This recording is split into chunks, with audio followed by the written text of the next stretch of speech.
Il y a quelques temps sur cette chaîne, je vous ai créé du contenu sur les nouveautés tech qu'on retrouvait dans les écrans en 2026, notamment le connecteur DisplayPort 2.1 et le protocole USB-R20, qu'est-ce que c'était, à quoi ça servait, quelles étaient les contraintes ou les limites, ainsi que des toutes nouvelles dalles QD-OLED qui pouvaient monter à 500 Hz de taux de rafraîchissement natif.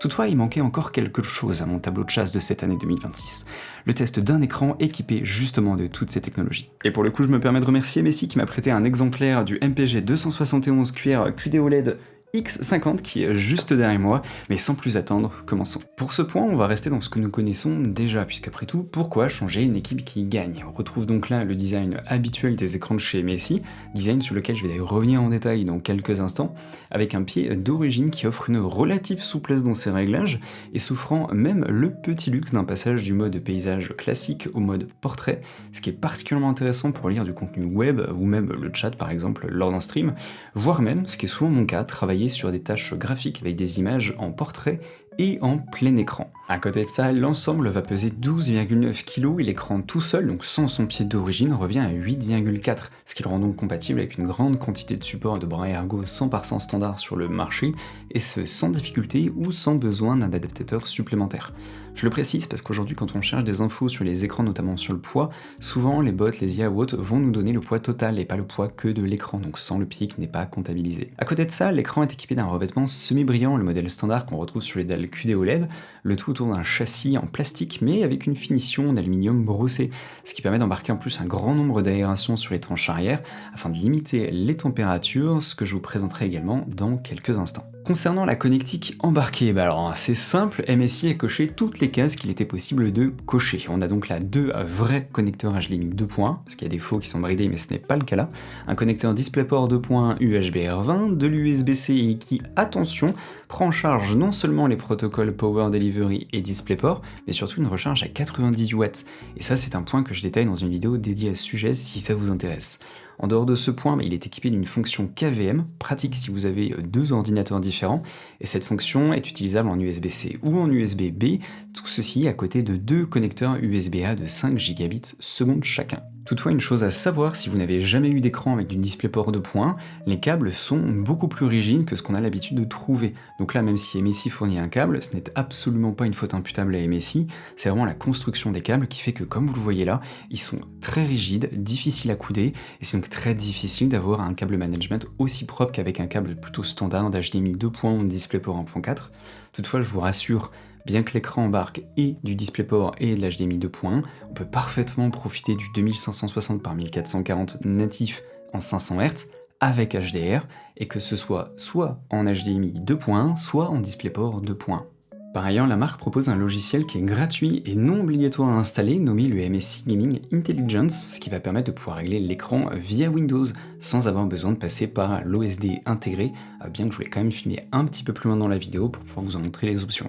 Mais c'est particulièrement intéressant pour les personnes qui ont un bureau un peu grand, genre 80 cm ou 1 mètre de profondeur, ou qui sont tout simplement pas très à l'aise avec le fait de cliquer sur un bouton derrière l'écran. Mais surtout, l'intérêt de ce logiciel, c'est de pouvoir mettre l'écran à jour, ce qui est d'ailleurs le sujet d'un article sur mon site noatitron.tech et d'une prochaine vidéo qui sera publiée sur cette chaîne. Donc abonnez-vous pour ne pas la rater, parce que certaines des fonctionnalités vont soit se débloquer, soit s'améliorer dans le temps, grâce à ces fameuses mises à jour firmware, et c'est d'ailleurs ce que j'ai dû faire pour pouvoir pleinement profiter du DisplayPort 2.1 USB-A20 avec et le 500 Hz et le HDR sur cet exemplaire de test, en passant l'écran sur le firmware FW.020, daté du 19 janvier 2026, et téléchargeable via l'onglet support de la fiche produit du MSI MPG 271 QR QD-OLED X50. Et à présent qu'on a fait le point sur le design et sa connectique, je vous propose sans plus attendre de passer à l'un des points qui doit très certainement vous intéresser le plus, le gaming. Alors je vais anticiper tout de suite cette question, / remarque, dans la mesure où les PC sont pas forcément capables de fournir 500 FPS stable et constant, parce que bien que ce soit un point intéressant à relever, il est un peu erroné. Pour l'exemple, imaginez que je vous propose de changer de voiture, mais votre première question, ça sera pas forcément de savoir combien de choix elle possède, mais plutôt le nombre d'options. Combien de places, quelle est la taille du coffre, combien de haut-parleurs, ou encore par exemple, je sais pas, le confort de l'assise ou sa consommation par litre.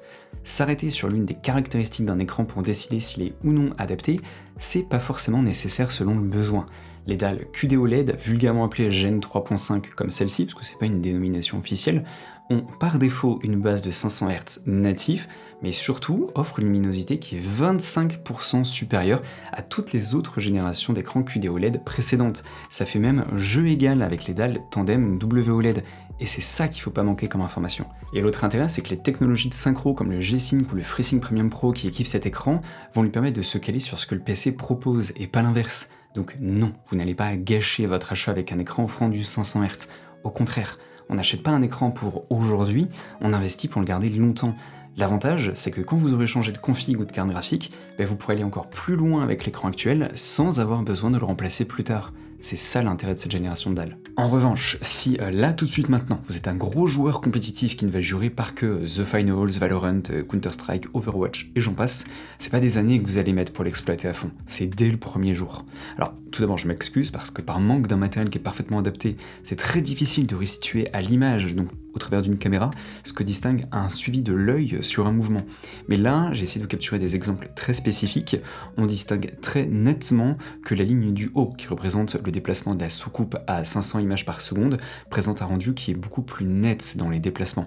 Ça en témoigne par exemple les petits traits blancs qui sont coupés au niveau du milieu de la soucoupe, les yeux de l'extraterrestre, ou même le petit levier, petit guidon, je sais pas trop comment on pourrait appeler ça, je suis jamais monté dans une soucoupe, mais on distingue bien qu'il y a beaucoup plus d'éléments de netteté sur l'image que vous avez là qui est prise à 500 fps, contrairement à celle du dessous qui était à 250, et celle d'encore en dessous qui n'est pas 144, elle est à 127, 128 de mémoire, parce que j'ai pas réussi à régler cette ligne-là sur 144, mais on voit très nettement une énorme différence sur le déplacement de la soucoupe, et même sur le déplacement des étoiles.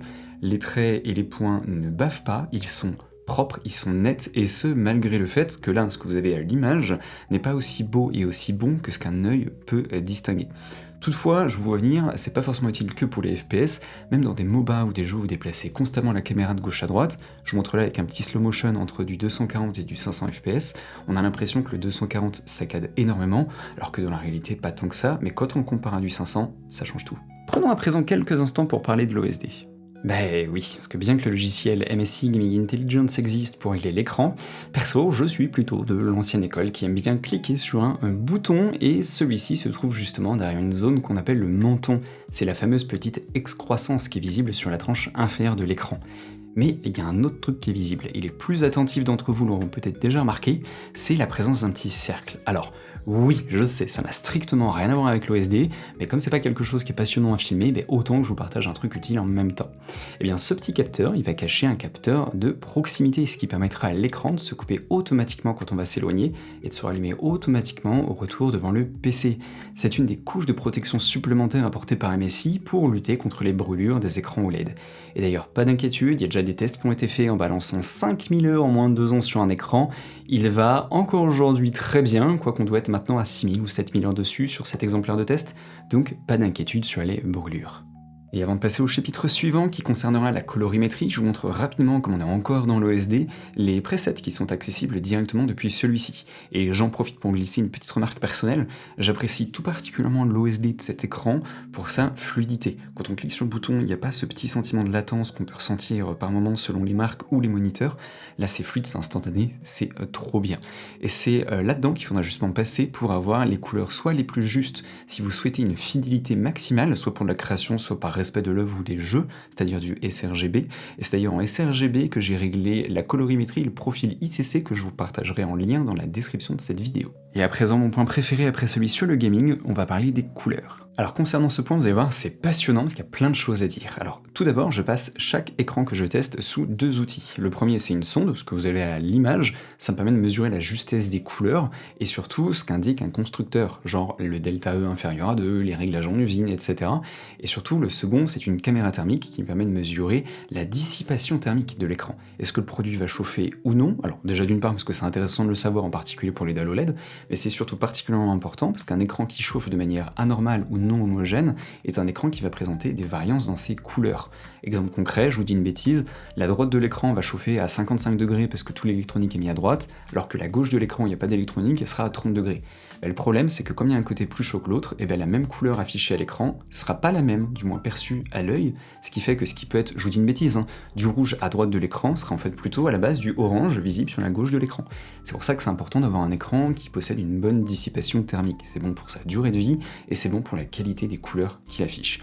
Et là, pas d'inquiétude. J'ai été d'autant moins inquiet sur ce point qu'MSI m'a toujours habitué à avoir de très bonnes choses à ce niveau. En témoigne mon test en début d'année 2026 du 341 CQR X36, qui était le premier écran de la marque à embarquer une dalle Pentatandem QD-OLED de Samsung Display, qui était absolument merveilleuse, au point que j'avais même pas besoin de créer un profil couleur pour les abonnés. Toutefois, j'étais curieux de voir ce que ça allait donner avec le 271 QR QD-OLED X50, parce que c'est pas une dalle Pentatandem QD-OLED, c'est une gêne 3.5 non officielle, mais c'est une belle amélioration de ce qui existait déjà. Eh bien, parfait, je suis pas déçu. C'est pas une dalle graphique, attention, donc on lui tolère quelques variations dans ses couleurs.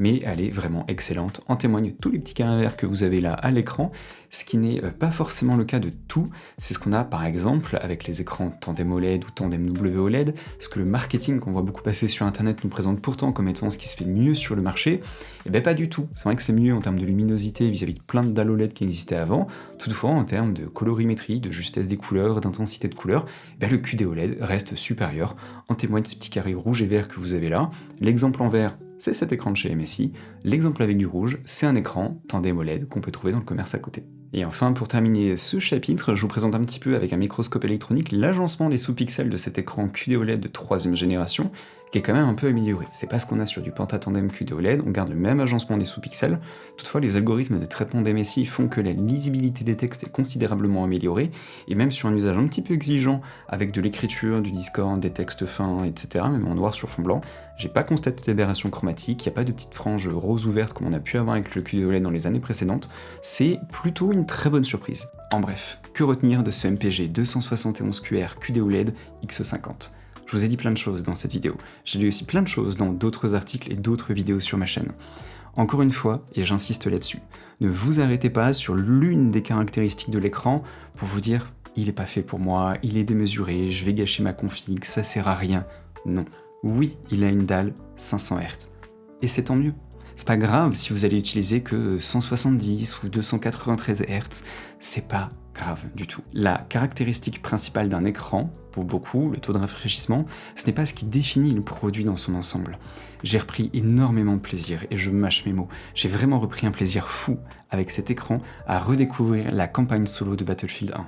Un jeu qui est sorti il y a des années, mais qui est magnifique. Il n'a pas de graphisme 8K, Dolby Vision, il n'a même pas de support de HDR moderne, on va dire. Pourtant, c'est avec cet écran que j'ai pris l'une des plus grosses claques de ma vie de jeux vidéo.